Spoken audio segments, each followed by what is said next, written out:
Saya makin yakin dugaan kuat saya, Peggy adalah pelakunya. Itu dalam pikiran saya.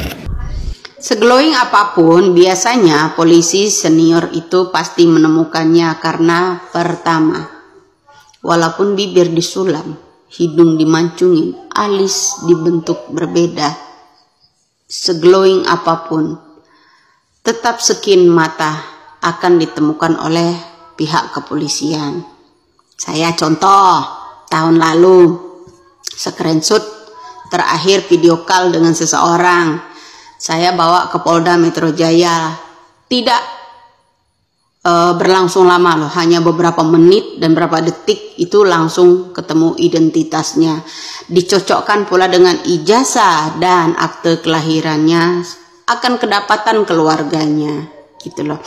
Ini seakan-akan Hotman Paris melindungi seseorang juga, dia yang mengangkatnya, kemudian dia pula yang melindunginya. Ini yang saya aneh ya dari analisis saya. Berlarut-larut ya, ini skin mata itu tajam sekali, apalagi kalau anak itu udah mengendarai motor, pasti ada SIM, sidik jari. Itu bro, coba yang orang-orang mirip-mirip itu, kalau memang mental polisi itu bernyali bajah, disidik jari dong, ya kan, walaupun mirip disidik jari, ya kan, toh itu gampang kan. Nah, kenapa harus dipersulit kasus ini? Ada apa itu?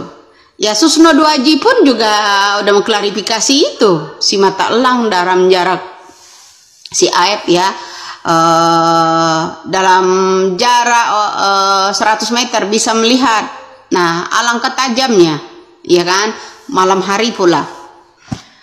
Nah, kenapa kasus Pina ini berlarut-larut nggak kelar? Apa yang ditutup-tutupi? Apakah karena salah satu anak seorang Peggy Setiawan yang aslinya dirubah dan segala macam itu ya, karena anak seorang mantan wali kota, apa wakil gubernur ya, wakil bupati ya, itu. Jangan peduli bro, mau dia itu dari PDI, mau dia itu dari partai manapun ya, cobalah bongkarlah itu ya. Kenapa harus ditutup-tutupi gitu? Saya yang ada kejanggalan saya ini, Hotman Parisnya di belakang banyak mimi orang yang merasa ketakutan, termasuk ibunya Peggy Setiawan itu. Kenapa mesti yang kalian tumbalkan itu seorang kuli bangunan? Itu loh ya, skin mata itu sama sidik jari itu nggak bisa ditukar dengan apapun, kecuali tangannya udah dibuntungin lalu diganti dengan plastik gitu ya. Tapi skin mata itu nggak bisa dibodohi ya, orang pasti tahu orang itu tempat tinggalnya di mana, anak siapa pasti tahu.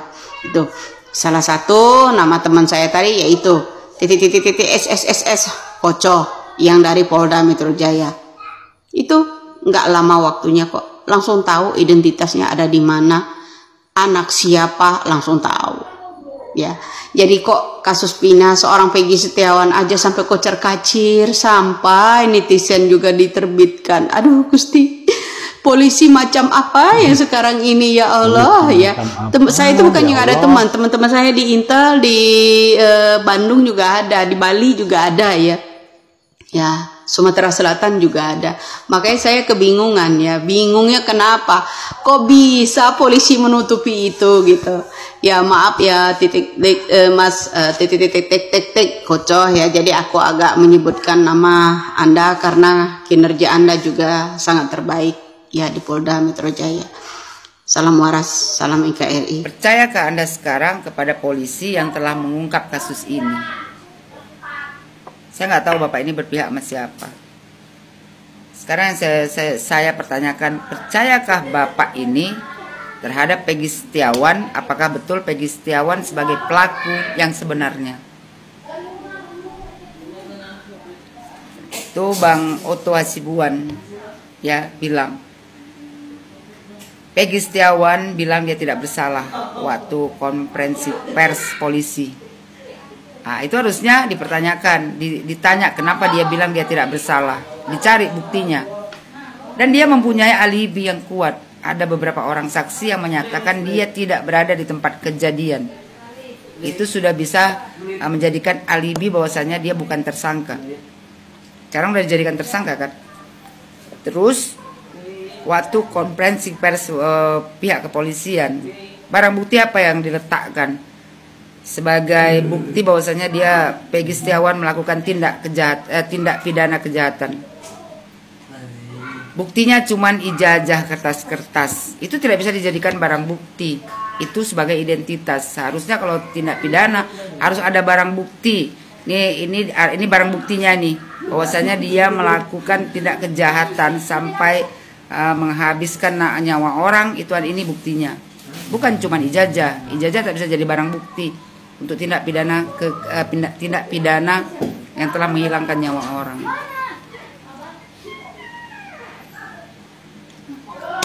Bang Hotman Paris meminta kalau bisa Bapak Yusril dan Pak Oto mendampingi Peggy sebagai pengacara. Itu saya sangat setuju.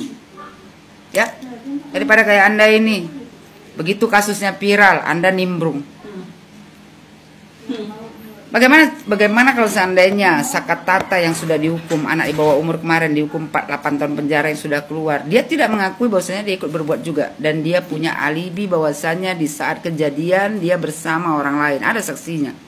Seandainya dia tidak bersalah, apa yang dikasih pihak kepolisian sama dia? Sebagai imbalan dia sudah menjalani hukuman dan sudah mendapat penyiksaan.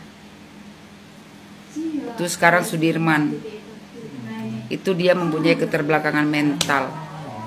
Kalau seandainya dia tidak bersalah,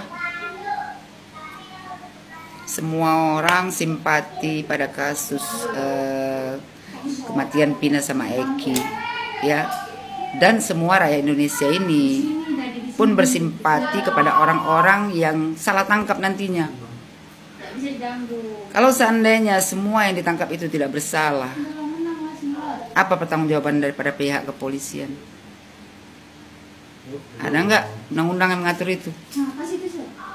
Apa nggak kasihan orang yang tidak berbuat dituduh berbuat, sementara pelaku yang sebenarnya, kalau memang betul Peggy Setiawan dan kawan-kawan tidak bersalah, ya, pelaku kejahatannya masih bebas di luar sana. Harusnya Anda mencari kebenaran.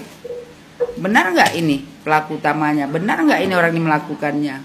Sementara mereka punya alibi-alibi semua, bahwasanya mereka tidak ada di tempat kejadian.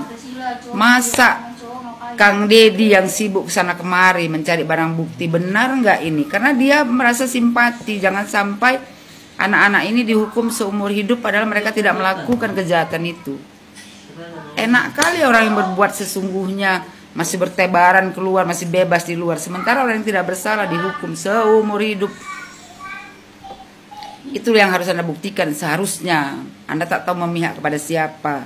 Begitu viral Anda sibuk nimbrung. Kalau mau cari popularitas, ya sah-sah saja, tapi buktikanlah kalau memang betul anak ini tak bersalah. Cari bukti-buktinya. Dan seandainya pun ini salah tangkap, ya seharusnya hakim tak boleh salah juga.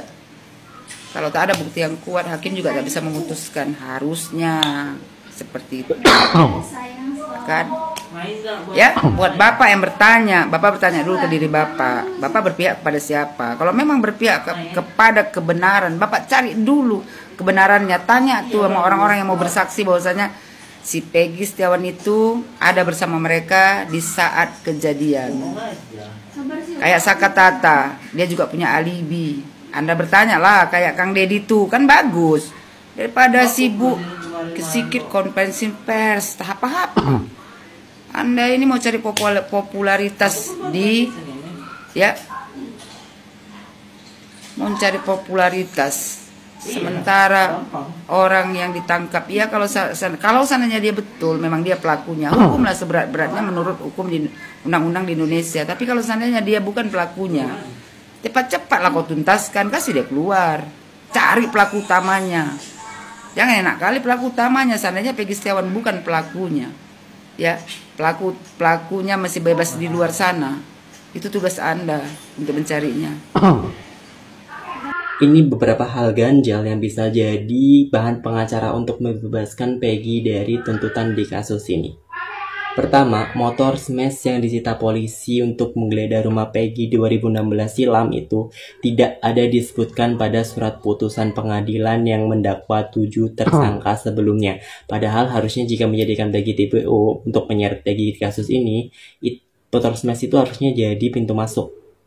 Kedua, Peggy disebutkan berperan membopong Vina dari jembatan ke tempat TKP pemerkosaan dibonceng oleh Rivaldi. Padahal Rivaldi ini sepertinya tokoh yang dipaksakan masuk ke dalam skenario pembunuhan. Karena awalnya Rivaldi ini ada di kasus yang berbeda, yaitu membawa senjata tajam. Hanya saja dia satu sel dengan 7 orang yang ditangkap oleh Pak Rudiana. Tidak tahu kenapa tiba-tiba dia masuk ke dalam kasusnya Vina ini. Walaupun Rivaldi adalah yang terlihat paling problematik di antara 9 tersangka ini, tapi bisa jadi sebuah pertanyaan apakah benar Peggy dan Rivaldi saling mengenal sebelumnya. Mengingat si Rivaldi ini berada di kasus yang berbeda pada saat pertama kali masuk ke dalam sel polsek. Ketiga, saksi AEP ini terlihat sangat meragukan dan juga ditambah dari status Facebooknya Peggy dan juga selip gaji menyatakan bahwasanya Peggy pada bulan Agustus berada di Bandung, bukan ada di Cirebon. Which is sepertinya Peggy yang dimaksud pada kasus Vina ini berbeda dengan Peggy Setiawan yang merupakan buruh bangunan yang sedang bekerja pada saat waktu itu. Halo guys, aku mau memperjelas semua kejadian Vina tahun 2016. Yang bilang si Linda temennya Vina kerasukan itu hoax ya guys, hoax.